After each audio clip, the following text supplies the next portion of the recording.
Mic check.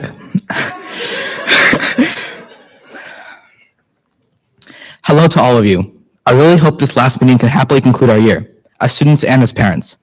We've been put through a great deal these past few years, and I want to take a moment to congratulate us all.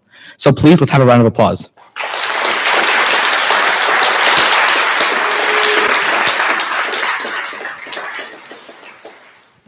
Two years ago, on March 16th, we went into an emergency lockdown state, and our lives have never been the same since. We have been put through shortages of food and water on shelves and random lockdowns due to rising cases. So I believe it's safe to say this hasn't been a normal few years. I'm sure we will all miss figuring out if we need masks every week of the past year. That's a joke. But in all seriousness, I personally will miss you all. I've met my greatest friends here at Hudson, and we have been through thick and thin, but we've all successfully made it out. I've loved Hudson so much, and I'll continue to. Hopefully the next generation won't have as much trouble as we did, but who knows? This was pretty unexpected. In the beginning of the year, Mr. Perkinson gave us a strong talking to about changing our behavior as an 8th grade. So I want to say we might have had a rough start and some bumps along the road, aka our behavior, but we finished it off pretty well. And for what we've been through, pretty well is enough. I want to take a second to also congratulate Mr. Pulaski on his first kid and Ms. Roberts on her second.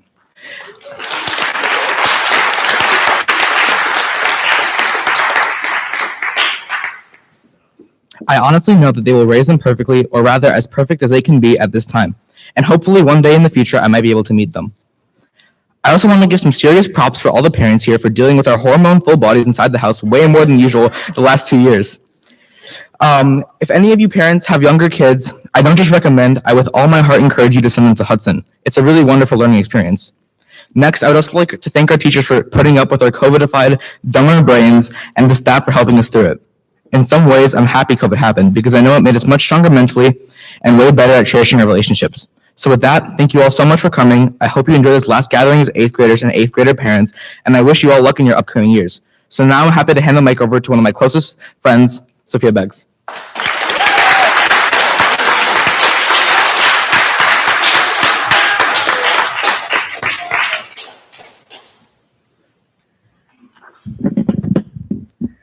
Hello, teachers, parents, and students. We finally made it through middle school. It's crazy to me how fast the years flew by because it feels like almost yesterday we were repellent little 5th graders who complained about walking up 2 flights of stairs. I'm very glad to say we've evolved from these annoying little 5th graders to very vocal 8th graders. I remember the first day of school by being intimidated by the older students and the teachers. I was worried that I was not going to make friends, and I'm sure my classmates couldn't agree with that. After only one day at Hudson, I knew that I was in the right school because after only one day and learning about Mesopotamia, we created a whole new world in honor of Miss Pazai, who we later named Queen Pazai after her world, Pazopotamia. Although many other grades found our slight obsession with our 5th grade teacher annoying, we continued to add on to this world and it expanded quickly. Suddenly, our kingdom had servants, people on death row, executioners, and priests.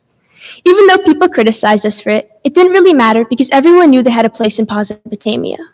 That's the first experience in 5th grade that brought us together and one of the reasons why I love Hudson. Although 5th grade feels like a lifetime ago, the farm trip feels like yesterday. One of the core memories we had as a class was shoveling horse manure while complaining about how much it smelled and wondering why our parents agreed to let us be a ploy on child labor. One concerning moment for us as a class was when Mr. Rusty told us about a creature that would eat children's toes if we weren't careful. We were all really scared and completely believed him without question. Looking back, it's crazy to see how gullible we were. Then a year later, we returned to the farm in 6th grade and another key memory was created. It was when almost the entirety of our class played soccer in the snow with Mr. Pulowski. It was ridiculously hard because everyone kept slipping, but it was a lot of fun. Surprisingly, Mr. Pulowski was a lot better than I thought, which made it more fun. Another memory that I remember very clearly is when Miss Snavely made us all wear long black robes so we could pretend we were part of a monastery. It was required that we all walked in a single file line and no laughing or talking was permitted. I'm sure you can imagine how our class did. Not only was there a ridiculous amount of laughing, everybody was sent into the hallway until they can control themselves. Evidently, nobody came back into the classroom for a long time. This is one of my favorite days because even though we laughed a lot, we still managed to learn about monasteries. Then almost a week later, COVID struck. Nobody was used to not seeing their friends and teachers in person, which made the whole idea of online school a little bit daunting. But I think what really lightened the mood was before every math class, Mr. Coggins would bring his hand puppets and give a performance which made everyone laugh. I think he was trying to show us that even though we could only see things through a screen, we could still make memories and laugh. This helped us realize that even though we were going through tough times, we would all still get through it together. In 7th grade, we were online for half a year, and for the first couple of months, most people enjoyed waking up late and getting more breaks. But after some point, this became a very repetitive process, so it was a great relief to go to in-person school. However, when returning to in-person school, things felt different, and there was a sense of division amongst the people in our class. From singing songs on the bus to 6th grade, we then broke off into different groups instead of being one as a class in 7th. This is something that felt different because we were not used to it. It was strange from everyone being friends and playing tag to only talking to specific people and forgetting about the rest. In 8th grade, we were not virtual, which allowed us to hang out with more people and also presented us with more opportunities to do more things. Because of COVID, we were stuck inside and isolated from people. But now, going back to school, we did more things as a class. The first one being Camp Bernie, because we were all put in groups with people who were not necessarily our friends in the start of the trip, but became our friends at the end of the trip. This helped us come back together, which is something that I believe was very important for our class. Another great memory was going to Model Congress, because we all talked on the bus ride there, and getting to Model Congress, we sat at the table and spoke to each other, which is something that we've been lacking from the previous years. Both of these events brought us back together and allowed us to reconnect and create new memories. Looking back, I think it's crazy that all 4 years have gone so fast, and although many people wish they could reduce some years, I would not change anything about my last 4 at Hudson. Each year came with new challenges that we all faced, and through these challenges, we were taught something new that I believe will stick with us forever. We were also taught very important lessons from the teachers, and I think something that I will never forget is what Ms. Shorno taught me, which is that if someone doesn't like you, that's okay, because not everyone's going to like you. I think individually, we've all grown a tremendous amount, and I think our fifth grade selves will be proud of who we are today. Although I'm sad to see many of my friends leave, I know that I will continue to be friends with them because of our experience at Hudson. So I thank everyone who's been there for me, and even though middle school is over, this does not mean it's the end. And now I will introduce Thomas Bayless, which will be a performance. Thank you.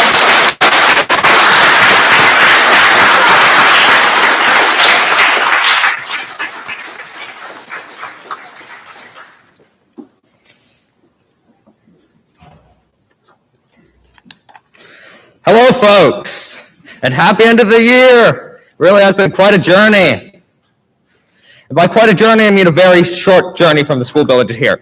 I would like to compare this show to a tax collector, in that it doesn't matter how much you pay me, I won't stop doing this. No matter how many people tell me it's not good, I won't stop doing this show. So, I will be telling you the best Fun Fact Fridays, which have traditionally been on Friday, but today it's Thursday, for graduation. Diplomas were originally made from sheepskin. I think that is unbelievable. The commencement cap, otherwise known as a mortar board, originated from a church dignitaries in the 16th century. I guess that proves there are always mortar to learn.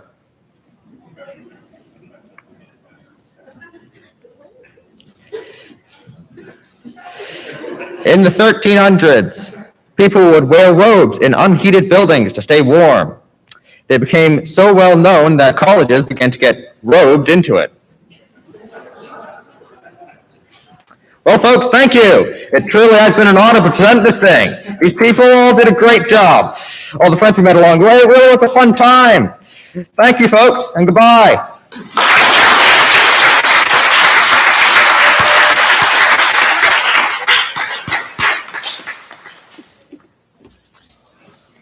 Okay, so next I will introduce our guest speaker, a man who constantly contributes to our school. He is known for taking younger students out to the park, teaching in the mathematics department, and being the vice principal of our school. Even though we haven't had this teacher in several years, the memories that our classes shared with him still linger in the back of our heads, and I think I can speak for almost all my classmates when saying that. Although I can go on and on about various experiences we have had with this person, I only have 2 minutes, so I have to make it quick. The first time many of my classmates saw this person was in 5th grade. He was probably wearing a black Under Armour shirt paired with baggy black pants. He also wore a black hat and had a very recognizable beard. Although I don't remember this clearly, as it was 4 years ago, I can assume this, because he literally wears the same thing every day. Another memorable thing about him was the stories he used to tell in class. For example, he told us a story about him having a twin brother, but we never learned if he was telling the truth or not. Lastly, he made online classes so much fun and very interesting. His class was the first of the day, meaning most people were half asleep. But he actually made me excited to get on Zoom and learn, because we always had a teddy bear that greeted us and said goodbye to us. I think that this was a very effective gesture in order to get us pumped for the school day, as it worked. All in all, this teacher has had a very big impact on our school community, and we would not be here without him. So here I introduce you to Mr. Coggins.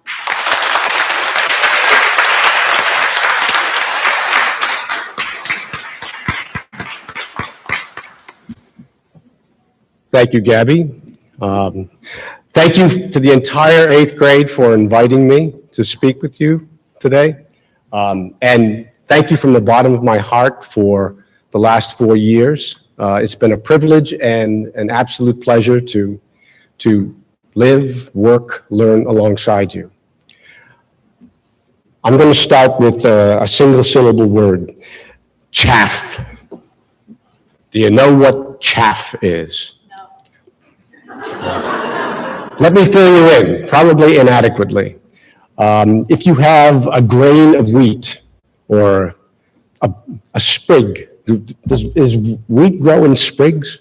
A sprig of wheat, as it grows, it's encased in a rind or a hull. This is known as the chaff. And it has led to a very common expression where if you say that you're separating the wheat from the chaff, it means you're separating the good from the bad, or the true from the not so true, and maybe most pertinent today, the useful from the useless. Now, if I think about chaff in that final category of useful and useless, I can tell you honestly, if I think of the things that I do and say on a daily basis, it's nearly all chaff. And I'm not saying this in a disparaging way. I'm not being self-deprecating. I'm not at all being critical. My life is all about chaff. I love it. I think it's amusing. It's engaging. It's riveting. I sometimes kid myself that other people are amused by my chaff. Did you hear those laughs right now? I'm inside. I'm taking credit for those laughs. That's chaff, and I enjoy it. But there's a certain air of solemnity to this ceremony, and I can tell because I think the last time I looked out at you when you were gathered as a group, you were all angelic and cherubic back in March of 2020. And it's hard to recognize you all right now. And it's an absolute pleasure to have you back together. So I'm not going to engage as much as possible in chaff today. I'm also not going to get in the way of you celebrating with your family and friends this really important day for you. So I'll lay it out for you. I'm going to tell you 3 different subjective pseudo-truths of mine. I'm going to distinguish between 2 phrases. I'm going to tell you a short story, try and magically put it all together, and then I'm going to giddily jump off your radar. Okay? Let's give this a shot. Truth number 1.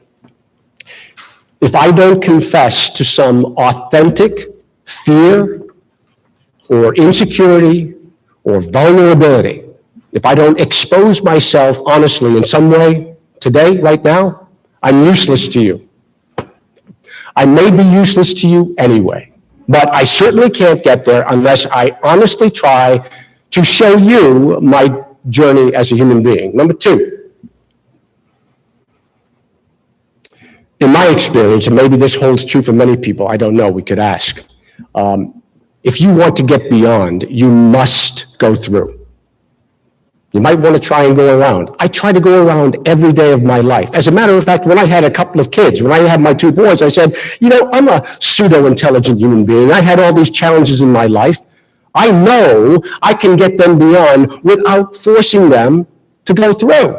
Because who wants to go through if you can get to beyond without doing that? But if you watch somebody else and you say, wow, that person has just gone through and now they're beyond, and you try to do their through to get to their beyond, you're going around. You're just going around. So even if I confess a true vulnerability to you, maybe be useful to you in some way, you're not going to be able to use it. Because if I confess to you one of my throughs, it might be an around for you. Truth number 3. I don't believe that there's any growth in comfort. There's refuge, there's solace, there's surrender, there's peace, there's a whole bunch of like really comforting, comfortable comfort in comfort. But there's no growth. Now you might say, well, I don't know, we seek it, don't we? Yeah, we do. We seek comfort all the time. All right. But we seek it only for a short time. We seek vacation. We vacate our lives after we've worked hard. If you try to immerse yourself in comfort for a little bit too long, you're going to be bored out of your mind. You know there's a certain finitude to your life, and you need to grow. And there's no growth in comfort. So here I am. I'm saying to you, I have to try and be brave enough to tell you something true from my perspective. If I do, you can't use it. And if you want to get beyond, you're going to have to consider discomfort. Are you glad you asked me to speak to you today? Okay, I want to distinguish between 2 different phrases, and I'm doing this because I really feel the weight of all of my Homo sapien progenitors, the thousands upon thousands of generations that warred with their Darwinian imperatives so that I could have a chance to stand in front of you right here. I'm going to distinguish between existential angst and angst, to give it an illustration. Imagine you have a mosquito bite on your forearm. and it's bugging you, all right? That's angst. It's a little tiny dollop of trouble. Not something that's going to end your life or even your daily schedule, but it's there and you're considering it. Existential angst versus existential agony. I can't speak of existential agony. There are people in the world now, today, who have existential agony. Most of those forebears of mine, they had to, by necessity, given their plight in life, they had to deal with existential agony. So I'm not going to come here and embarrass myself and talk about how, you really have to fight through life. I don't know what it is to fight through life. But through choice, I've never been hungry in my life. But through choice, I've never been thirsty. But through choice, when the day is over and I was a little bit cold, there is always some place to get shelter. So I can't talk about existential agony. But being a human being, if there's no agony to deal with, we put it into that other category of angst. Because as I walk down the street, if the worst thing I have to deal with is that mosquito bite on my forearm, that's going to be the worst thing that the universe ever has done to anybody. And as I'm considering, how could you have given me this mosquito bite? And I walk into a signpost and break my arm. Well, I've just shifted from my mosquito bite, which now isn't so bad, and now it's my broken arm. How could you do this to me? But both problems are tiny problems in the long run. So as I share this story with you, it's not a big problem. But when I relate it to your lives, I hope that you can see some use to it. So, story. A couple summers back, I was fortunate enough to be offered the lead in a part of a play that was being presented on the Lower East Side of Manhattan. It was a play called A Walk on the Beach. I went to this audition, and I got the part, I think, based on 4 different things. I don't know this to be true, but I've surmised it. The first thing is, the lead was portraying a real-life sculptor who lived in Massachusetts on the Cape. And this gentleman was old, white, bald, bearded, and he wore glasses. Check. 2. When they asked me about my acting experience, and this is kind of clever of me, I said, oh yeah, I just did the part of Mark in Art. I said, what? I said, well, I just performed the part of Mark in Yasmina Reza's Art. I thought that was really clever. They, a little bit less so. I gave them my Boston accent. Check number 2. Number 3, this was a play about this sculptor who was envisioning back in the 2000s, the first decade of the century, he was going to create a life-size sculpture of John F. Kennedy, our 35th president, who was elected in 1960 at age 42, 43, and was assassinated in 1963 at the age of just younger than 46, who at the time he was assassinated had a young daughter, Caroline, she was 5, and a son, JFK Jr., who was 3.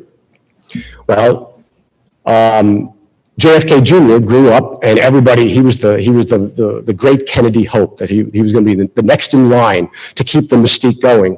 And early on in his life, he didn't really want to get into politics. But when he hit his 30s, in the 90s, mid to late 30s, there seemed to be a change. He was getting himself in front of people again, and he was going to give it a shot, maybe. And there was a lot of great hope, certainly for Massachusetts people who all think that they're brothers of the Kennedys. I know I did. I thought I was a Kennedy. But he ended up in the 90s, he became a pilot, and he flew his own plane, took off too late on a Friday evening with his wife and his wife's best friend, flying to Martha's Vineyard, and on the way, the plane went down, and he was tragically killed, which kept the lure of the Kennedys going.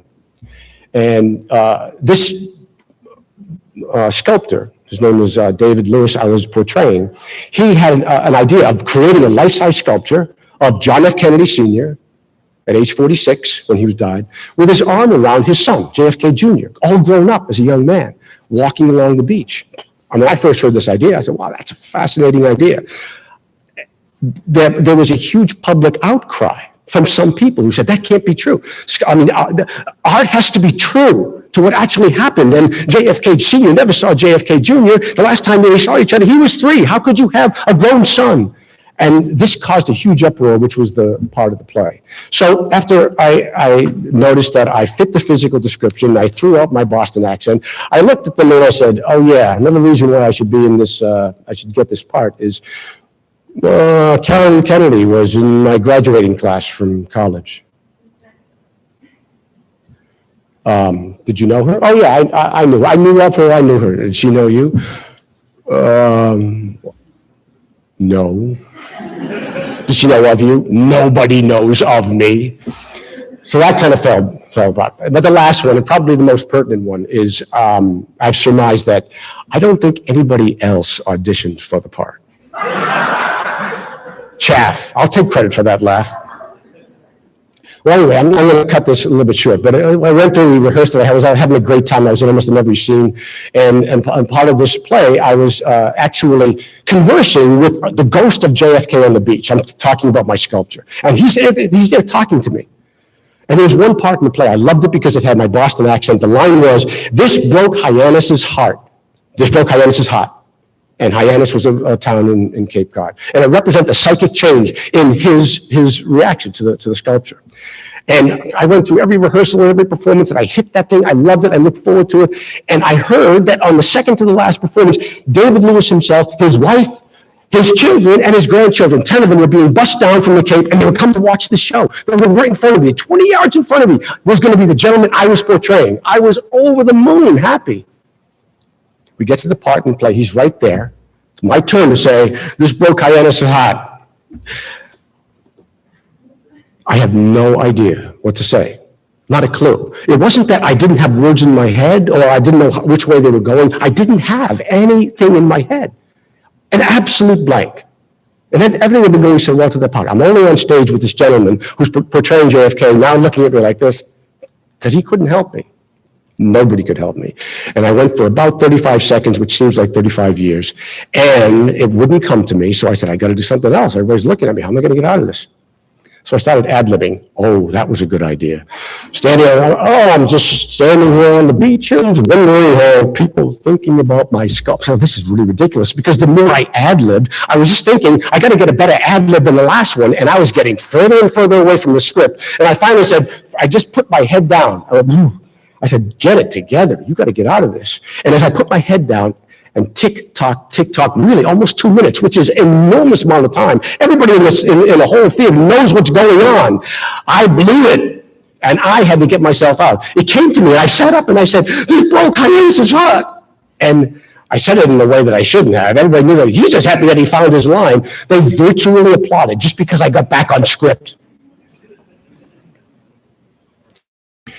Why am I telling you this story? Well, number one, it's hard to go back to that. Nobody that I really knew was at that performance. When I went home, I said, "How'd it go today?" Perfect. Didn't go perfectly. But now as I think back on that play a couple years later, I don't remember the other performances. You know what I remember? I remember that moment. And I no longer remember like I was a loser in the moment. I grew. Oh my goodness, I had to find some kind of resources. So this is what I'm telling you. In that moment, guess what I couldn't do? I couldn't turn off my mic. I couldn't turn off my camera. I couldn't get out of the way of on screen.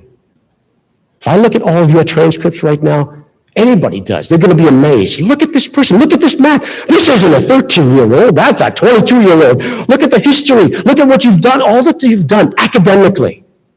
They're going to say, this person is postdoctoral. You're right. Can't believe the talent of this class. Well, you take 9 classes a day at the school. You get there at 8 o'clock, you leave at 4. 8 hours, 60 minutes in an hour, 480 minutes. You take 9 classes, but 1 is lunch, 1 is break. So get rid of those 2. That means you have 7 academic classes daily, Monday to Friday, grades 5 through 8. Well, 7 times 40 is only 280. You take 280 away from 480, you got 200 minutes, 3 hours and 20 minutes every single day, Monday to Friday, 5th grade to 8th grade. Where you are not under somebody else's control. There's no script for you to remember or not. It's your ball game. You don't get graded in this. You don't have someone saying, okay, get this paper in. Let's call it YA 101, Young Adult 101. But it's the only course that really matters in the long run. Because I have no idea what I learned the Pythagorean theorem. But I can't apply that Unless I'm pretty good at, well, now I guess it would be NSYA 101, because I'm enrolled too. Not so, young adult 101. And that's what this crazy dynamic took away from you in March of 2020. Seemed like it was a pretty good thing for a while, you know. Hey, I can go to my 7 classes. In between, you're on your own. You do all you need to. You get your homework done. But then you are not with anybody else. No problems. None. But you didn't get a chance to go through the difficult, really, really difficult moments of feeling like you're really wriggling against the wall. I was wriggling against the wall trying to get that line. I knew I was going to survive. I wasn't going to be hungry that night, but I was wriggling. And you missed a chance to feel like you're in the cafeteria, and you know what? My friend's not getting along with me right now. I don't know where I'm really going, but I have to get through this myself. And if you ever do that on your own, you find sources of strength inside you that you can't imagine. A momentum has grown. And you can look at somebody else and you can say, that person's going through what I did. Maybe I should go over and talk to that person. So if you are postdoctoral in your academic classes, it might be, if you look at yourself right now, where am I in Young Adult 101? You might be 13. Hey, you might be 8. You might be 15, 16 if you took it under heart. But I'm telling you, I believe wholeheartedly, when you walk into your next experience next year, whether it's at Hudson or not, that's where you will grow. And when you feel uncomfortable, don't leave it. Stay in it. Find a way through. That's where you find truth and happiness. And if you get really, really courageous, don't let the world provide these instances for you. Find them. Get uncomfortable. Prove that you are way more than what we pour into the brain. You are a soulful heart. That's what I wish for you. I appreciate the chance to talk to you.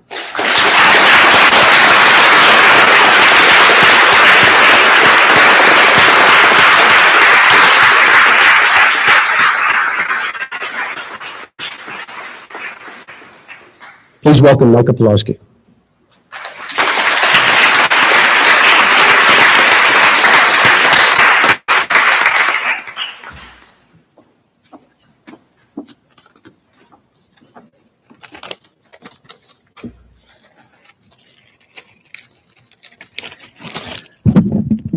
Every year, the middle school teachers get together and award the 3 students who we think best embody the 3 C's from our motto: courage, compassion, and commitment. Today, I have the pleasure of announcing the winners. Courage. It takes courage to go to a new school. It takes even more courage to attend a new school, not knowing anyone, and quickly create a solid place for yourself. Every day, the recipient of this year's Courage Award showed up, often after a long commute, moved past any insecurities, especially in math, always volunteered to go first, and gave it her best. This student has shown all year that she is a fighter. She's not scared to take risks, both academically and socially, and to speak out for what she believes in. Now, unfortunately, the recipient of this first award could not be here today, but she is attending virtually. So everyone, please give a big round of applause to the one and only Paige McCluskey.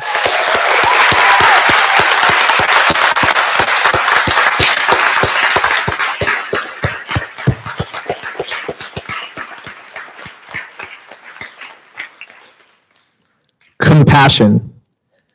The next young man has, over the years, worked selflessly to make Hudson a better place.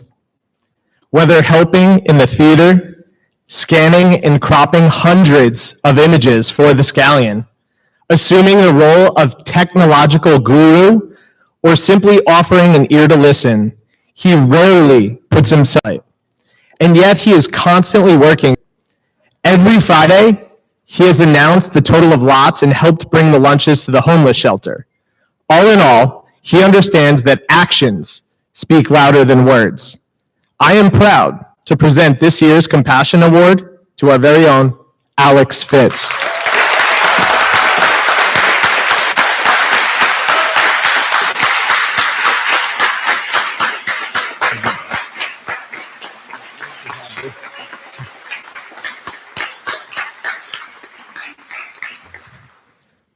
commitment.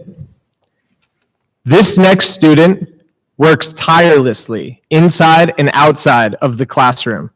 When he commits to a project or goal, he lets nothing get in his way. He has laser-like focus, a hard-working spirit, and the wisdom to understand that what's important and what's not. Even with all that, he is as humble as a person can be and will always keep you guessing. I've known this young man for 4 years and didn't even know that he was interested in music until a few weeks ago. He sent me a song that he composed, sang, mixed, and for which he played all 4 of the different instruments. For the past 4 years, this young man has been committed to and succeeded in raising the academic standards here at the Hudson School. I am happy to present this year's Commitment Award to Krishnav Kaporia.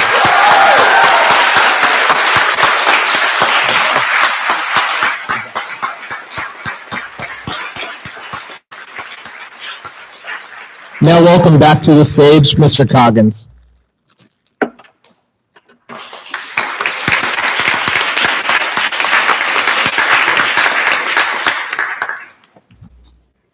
Okay, enough of all this hornswoggle, right? Is that a word? It now is. Okay. Unbeknownst to all of you sitting on stage, we contacted your parents in the last couple of weeks, and we asked them to write a small message of support or love and encouragement. I have them here with me. We're asking you all to be brave enough, when I call your name, if you would be so kind as to stand in the front of the stage. And if you can, catch eye contact with the people who put you here, all right? It might feel really, really strange. I'm telling you, however, 20 years from now, 30 years from now, you'll be looking back at this moment and just wishing you looked them in the eye. But if you can't do it, do what you can, all right? So you're going to come forward. We're going to read the passage to you. At the completion of the passage, I would ask you to simply come over and I offer you, or you can offer me a handshake. If you want to do the elbow thing, that's perfectly fine. If you want to wave from the middle of the stage and sit back down, that's also fine. You do what you need to do. Okay? All right. This is what you've been waiting for. Dinu Antonescu.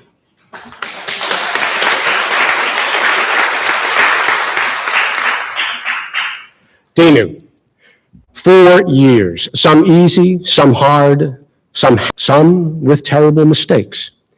There's one constant throughout all these years, though: the permanent discovery of who you are and of the world around you. We know you learned where hard work leads you. You learned what carelessness gets you. You learned deep regret. You learned true sorrow. You learned to value friendship. You learned to admire people with high values. You learned to increase your standards, and the school taught you so much more. We go to high school enriched and with hope. Fair winds, our dear boy. With love, Mommy Sash and Papi Sash.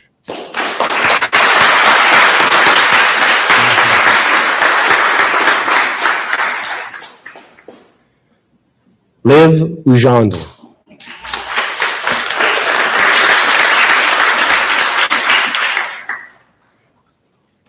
Live. Sometimes I am amazed at how my only daughter is growing so fast and will soon become a high schooler and a young lady. So far, Liv has been doing very well with her committed intensive dance training program, which has been combined with her schoolwork without tutors or any help. She has put her effort over 11 years of her lifetime to her dance training. This shows her commitment to her passion and perfecting the skill of time management. I am proud to see my only daughter becoming an independent and bright young woman. I cherish Liv and will support her all the way to help her find her dream and passion. We love you always, Mom and Dad.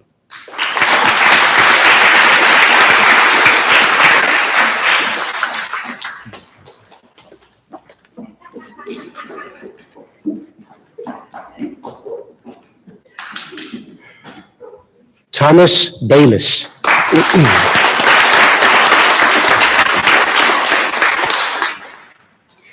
Thomas, we are all so proud to share your graduation from middle school today. What a 4 years this has been. Throughout it, though, you've demonstrated that you can rise to the challenge with maturity, compassion, and always a wonderful sense of humor. It's clear from your reports and talking to your teachers that you've been a total pleasure to be in class with. You've also grown so much socially from someone who was very much the quiet one to very much part of the group. We'll look forward to the next 4 years, starting off from such a strong base. Keep going in the same direction, and you will do very well. Love, Mom and Dad.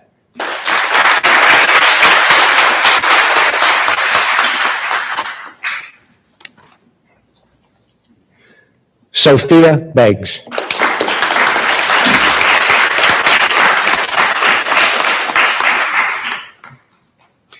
Sophia, it is with great pride, love, and joy that I acknowledge the achievements of my daughter Sophia and her friends today.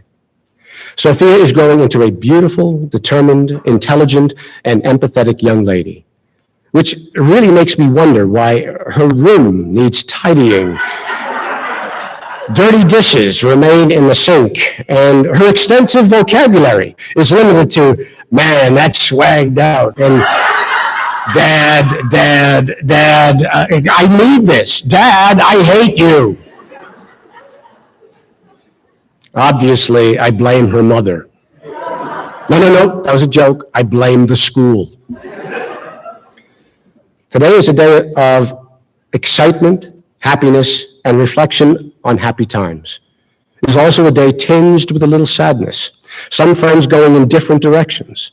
However, it's not the end. It's the beginning. Your friends will always be there. Of that I have no doubt, and you will make many more. I am sincerely very, very sorry that I can't be there today. Love, Papacito. I think that's Dad or something. P.S. The adoption agency called. We can chat later. P.P.S. Seriously, Mr. Coggins, don't embarrass them too much. Are you kidding me?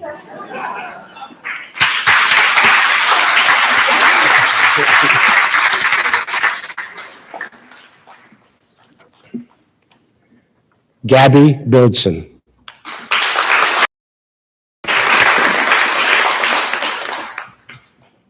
Gabby, we are so glad to see that you are thriving at school, both academically and socially.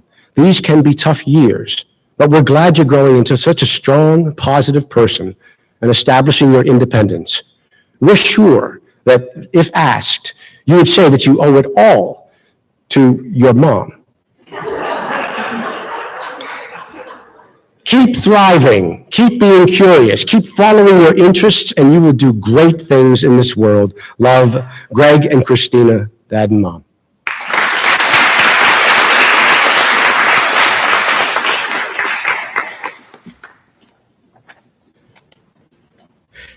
Emily Cho Sane.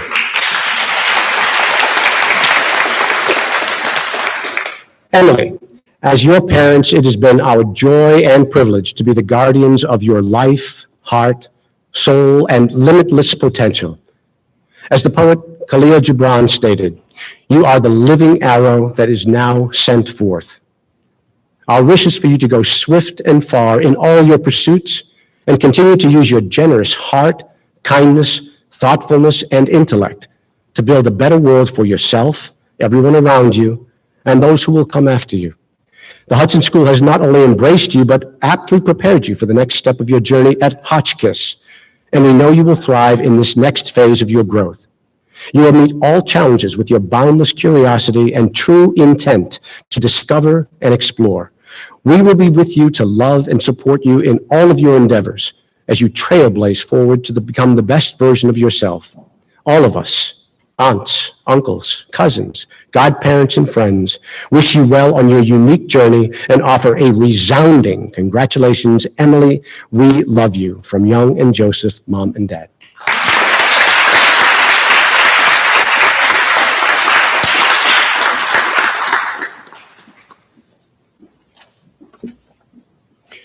Jason Chu.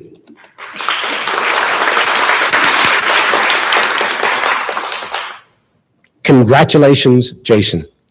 You are almost halfway through your education life. We are incredibly proud of your hard work to get here. No matter how many obstacles you have faced, you always greet them with a stoic cheer. We will always believe in you, and we know that you have a bright future ahead of you. We hope that you will never give up and that you will stay forever true to yourself. Life is one long lesson. We hope you will continue to make the right choices, work hard, but also enjoy life and live in the moment. With love, Mom and Dad.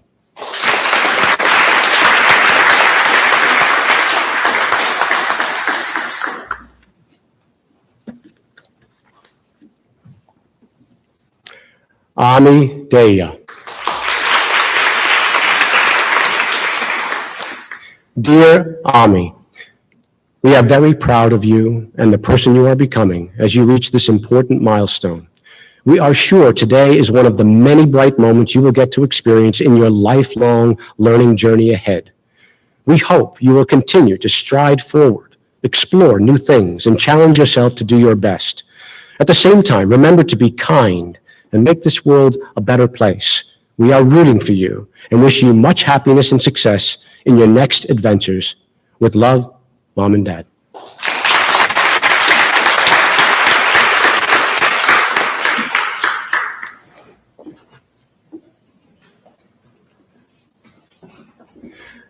Britt Dalton.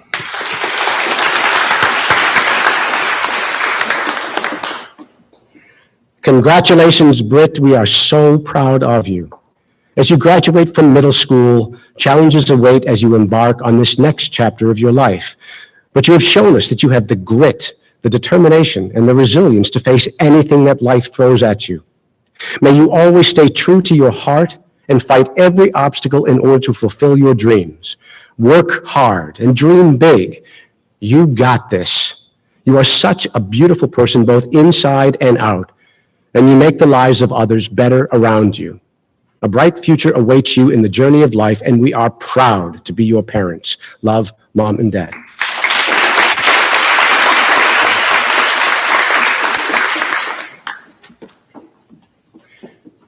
Gianna DeFranco.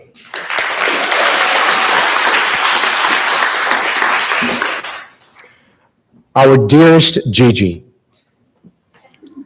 you are truly a force of nature, wise beyond your years, always full of energy for time with your friends and family, never without a kind word, with a smile for whomever you see. We've seen you in action time and time again. There is nothing you cannot do, whatever you focus your mind and heart on. It's hard to put into words how much we love you, how much all of your family and friends love you, how proud we all are of the person you've become. Please don't forget to carry that with you today, tomorrow, and forever. So congratulations on graduating the 8th grade with flying colors.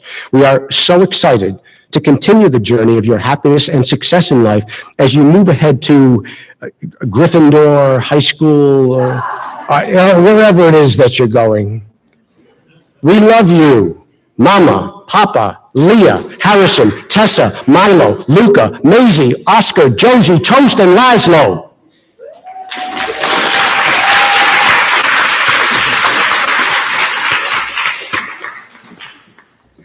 Jaden Derby.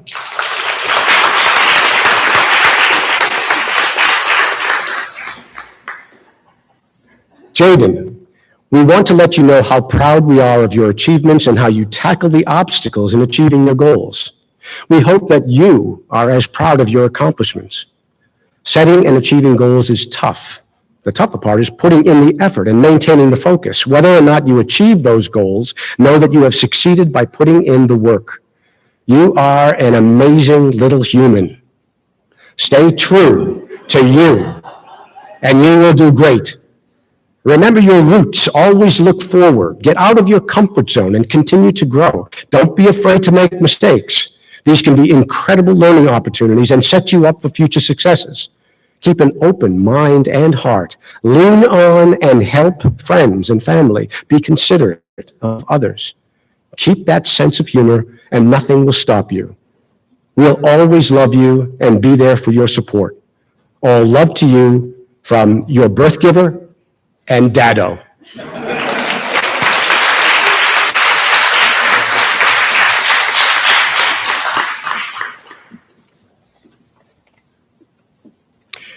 Jay Drouet.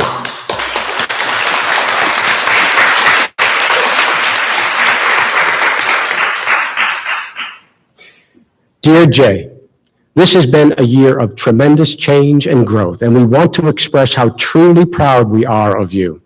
We admire the courage, strength, and confidence you have shown to discover and embrace who you are. We look forward to seeing where your journey takes you and want you to know that we will be here to support you every step of the way. Congratulations on moving up to high school. With much love, Mom and Dad.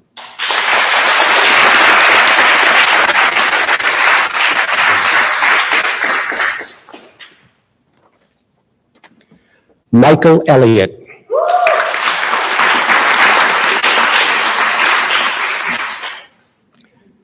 Michael, you are strong, sweet, caring, and loving. It seems like just yesterday, you were a toddler attending a Chinese festival in the Hudson school gym. When lion dancers swooped over your 5-year-old brother and covered him up with their costume, you screamed inconsolably, thinking that a lion had gobbled up your brother. You used that natural empathy to build your friendships and to achieve your goals. You have grown so much at the Hudson School that you have dazzled us. You came to Hudson to challenge yourself, and indeed you did. The transition was not easy, but you recalibrated, found your groove. Choosing the tougher path has fortified your resolve to push yourself. As you move on to high school, we are proud that you chose a demanding school in Manhattan, and you told us, Mom and Dad, I can do it. I think it will be good for me. We agree, and we love you, Mom and Dad.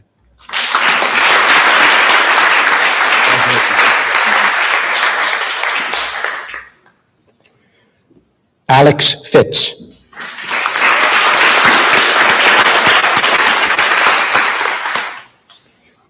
Congratulations, Alex. We have thoroughly enjoyed watching you grow into such an outstanding young man during the past 4 years, and you have achieved so much. Here's to the next 4 years. The best is yet to come. Love, Mom and Dad.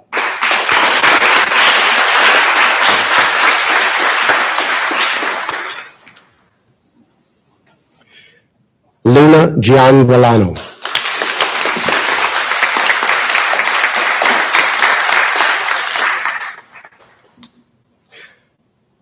Zoe, we are so proud of you. Congratulations on moving up and starting high school. And remember, don't let the man keep you down. Fight the power. Love, Mom and Dad.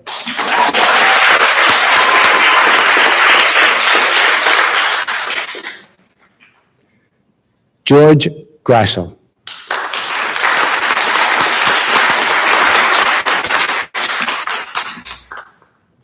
Dear George, congratulations on this new chapter in your life. We are so happy to share the excitement of your graduation day.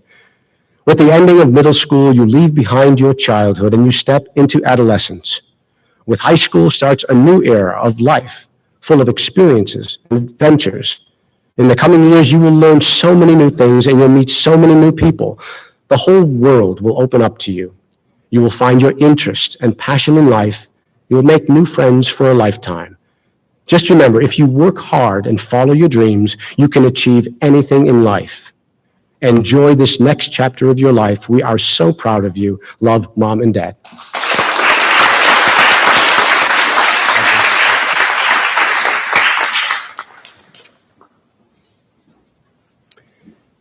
Jet Johnson.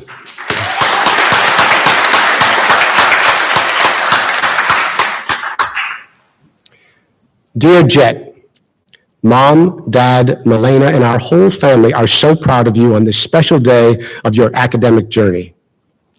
It seems like only yesterday you were 3 years old and talking nonstop in an incomprehensible language that only you understood. And now you have finished 8th grade, and well, let's admit it, you're still talking nonstop in a language that only you understand. So, Lily, congratulations on all your hard work. We love you, Mom, Dad, and Milena.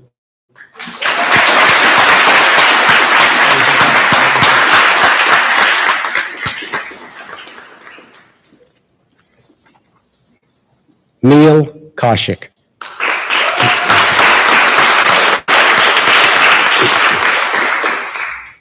Neil, my feelings of joy and pride at seeing you graduate has brought tears to my eyes. You have worked so hard and done so well at the Hudson School. On this important day, I want you to know how very proud I am of you. You have reached a major milestone in your life, and this is just the beginning of many bigger achievements. You are moving on to a new and exciting chapter in your life. I wish you success as you pursue your dreams and goals for the future that lies ahead. Congratulations on your graduation. With love, Mom and Dad.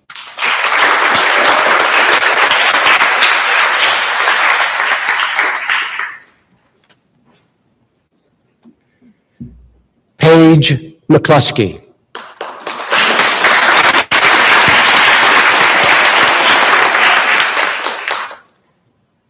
Paige, congratulations on surviving middle school. We've loved seeing how moving to the Hudson School has opened up a new world for you. Commuting on the train every day, making great new friends, and finding out that school can be challenging, and that rising up to academic challenges can be fun and rewarding. Whether you're sailing, dyeing your hair red, starving your children in The Sims, or rising at dawn for a debate tournament, we are dazzled by the interests you pursue and the person you've become. A fierce, funny, principled seeker of knowledge and justice. An advocate for women's rights and the LGBTQ community. What's really cool is this is only the beginning. Onward to high school, we loofah you. Mom and Dad and Kate and wee Pippa.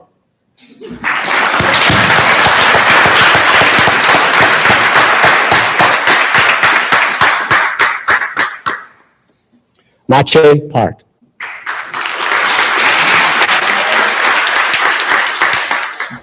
Dear Mache, congratulations. We are so proud of you, and we are proud of your achievements thus far. We all know by now that if you apply yourself 100%, the sky is the limit for you. You're just getting started, and we look forward with excitement to your bright future. We love you, we cheer for you, and we're always by your side. Take pride in how far you've come. Have faith in how far you can go, but don't forget to enjoy the journey. Congratulations, Mom and Dad.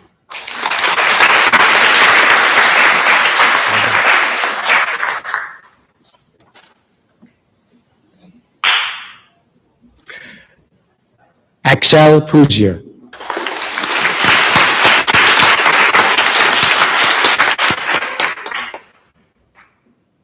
We could not have dreamed a better daughter than you, Axel. You make us proud beyond measure. You are courageous, kind, intelligent, resilient, and you possess grit. You've journeyed through the valleys and mountains of middle school, and now you're off to high school.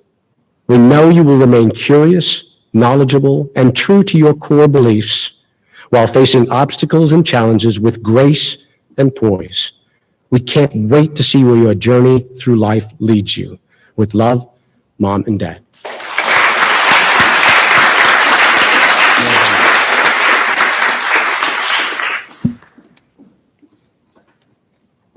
Mark Simon Pustelnik.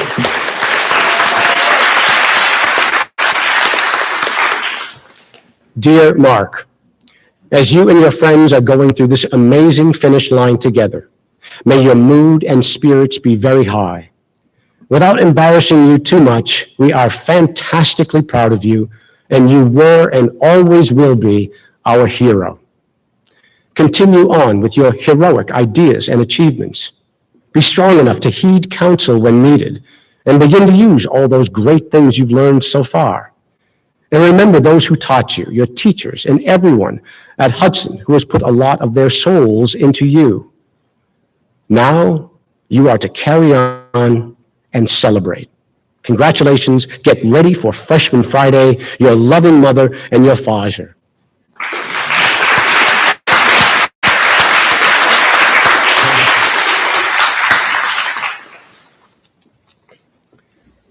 Mika Salas.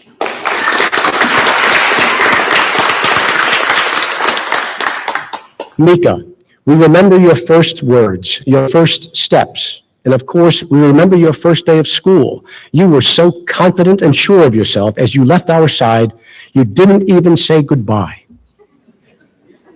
Today, you remain true to yourself, confident and determined. This milestone is exceptionally important. You are crossing the midway point of your academic career. Reflecting back over the last 2 years, you have weathered a global pandemic, switched to a new school, adapted to online learning, made new friends, pushed yourself to learn to play lacrosse, and realized your passion for theater. You have made us very proud. The next 8 years will have a major impact on the rest of your life. No pressure. But we know that you are ready. Mom, Dad, and Camille.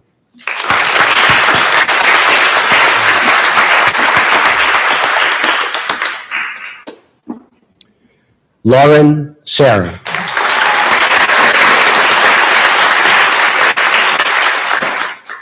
To our one and only Lauren, we are so proud of your accomplishments at the Hudson School and excited about what the future holds for you in your new chapter.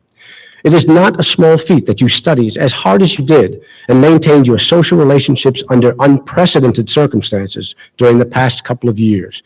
You not only thrived in your class, but also acquired lifelong passions in design, architecture, and language. As Anatole France said, to accomplish great things, we must not only act, but also dream, not only plan, but also believe. We strongly believe that you've got all the skills and personal qualities to become a great dreamer believer and a woman of action. We can't wait to see and support you to achieve great new heights in the coming years. Live long and prosper. Your proud mom and dad, Barris and Bouquet.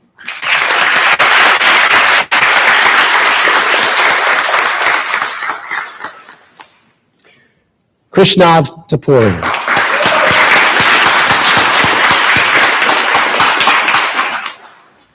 Krishnav, it has been such an amazing journey by your side to watch you grow from a little boy fascinated by fire trucks to this talented, compassionate, and driven young man that you have become. You have brought tremendous love, joy, and happiness into our lives.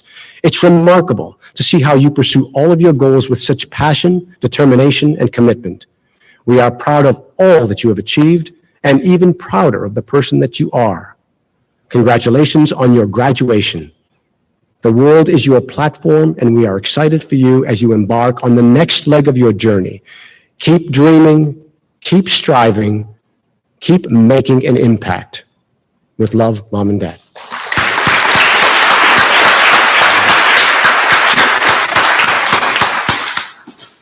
Masha Trachtenberg.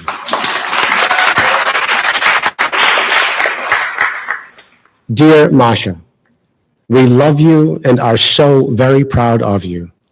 We know you have a lot of talents. Don't be afraid to show and to use them.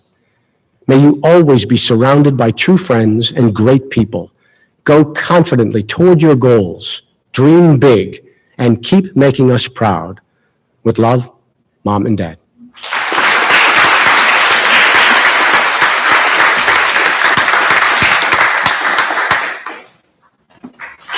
This then is the graduating class of 2022.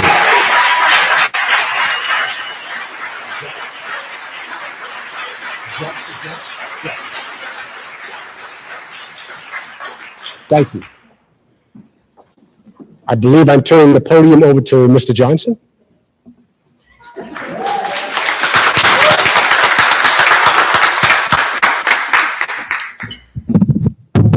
Okay. Good afternoon, everyone. I was planning to go Martin Luther King style and not read off my paper, but it was much more difficult than I thought. My name is Jet Johnson, and this is a farewell send-off to everybody. First of all, I'd like to thank everyone for being here. I'd also like to thank all the parents that came today. Without you guys, this would not be possible. I would also like to congratulate my classmates for graduating middle school and having another great year at the Hudson School. Thank you to all of our teachers. You provided us with amazing education, and we cannot thank you enough for that. This year was our first year back from the pandemic, and I felt as though we have got through this year successfully. We had a bit of a rough start in the beginning of the year, but we fought through it and got past it. Our class is very hardworking, passionate, open-minded, and overall every student in this class is incredible. We have made many memories together, and no matter where we end up, those memories will always be with us to look back on. At the Hudson School, we did not just learn facts, information, and figures. We learned how to become young adults, to honor, to respect. We learned the value of friendship and the value of love. The memories that we have shared will not go away just because we do. I said, get emotional. Just to let you guys on some extra information, I was quaking my pants before the speech, badly. Thank you everybody for coming. I hope you all have an amazing day. Love, peace, and hair grease.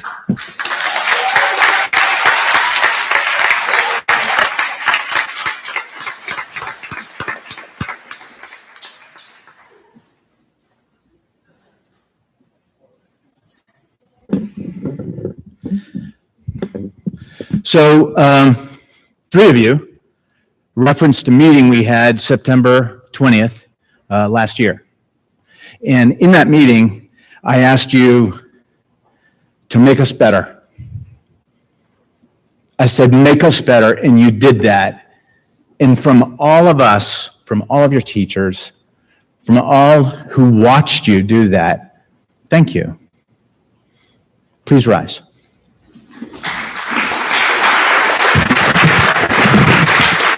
Parents, friends, grandparents, and all gathered, I present the Hudson School 8th grade class.